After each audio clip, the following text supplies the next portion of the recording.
Hi everyone! Welcome to my YouTube channel. For today's video ay magluluto tayo ng pata ng baboy with upo.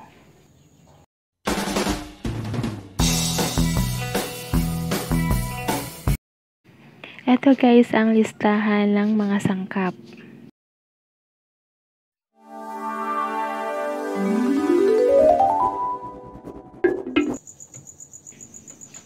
Una nating gagawin ay hugasan ng mabuti ang pata ng baboy at pagkatapos nating hugasan, pakuluan na natin ito. Takpan natin ito para mas mabilis kumulo.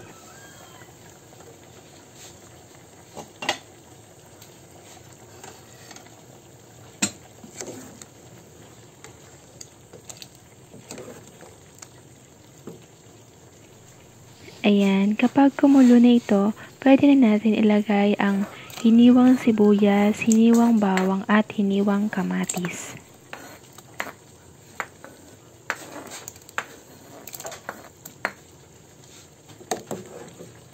Haluin muna natin yan.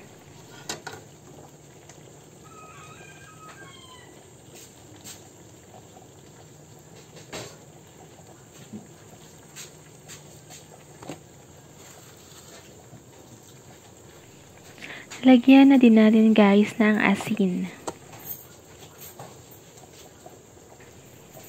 Hayaan lang natin yan na kumulo pa.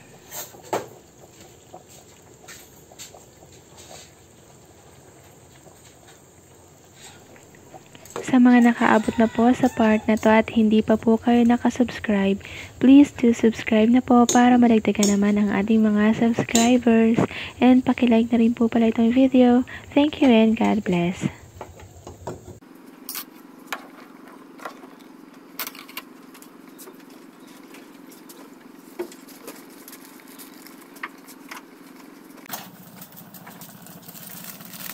Lagyan na din natin ng pampalasa.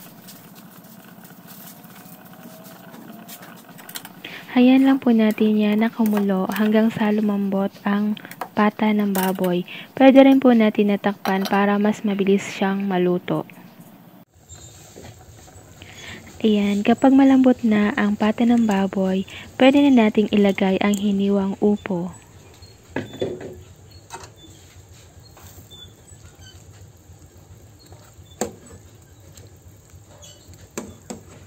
Ayan guys, haluin lang natin at takpan natin yan para mas mabilis na kumulo at maluto na din ang upo.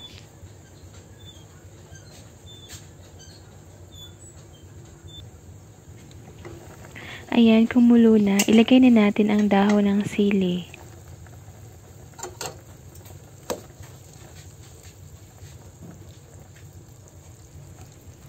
Ayan, takpan natin ulit.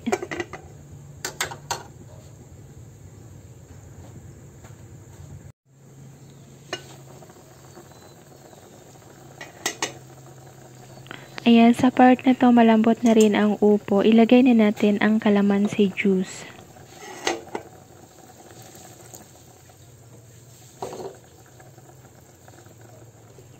Ayan, haluin lang natin yan.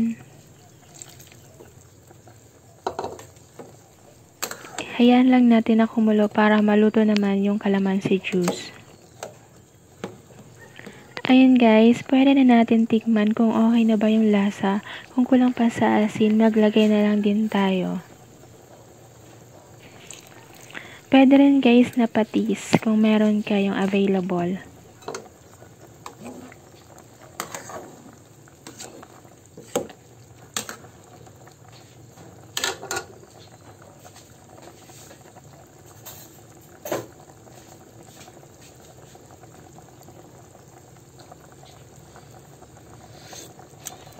Ayan guys, tapos na tayo magluto.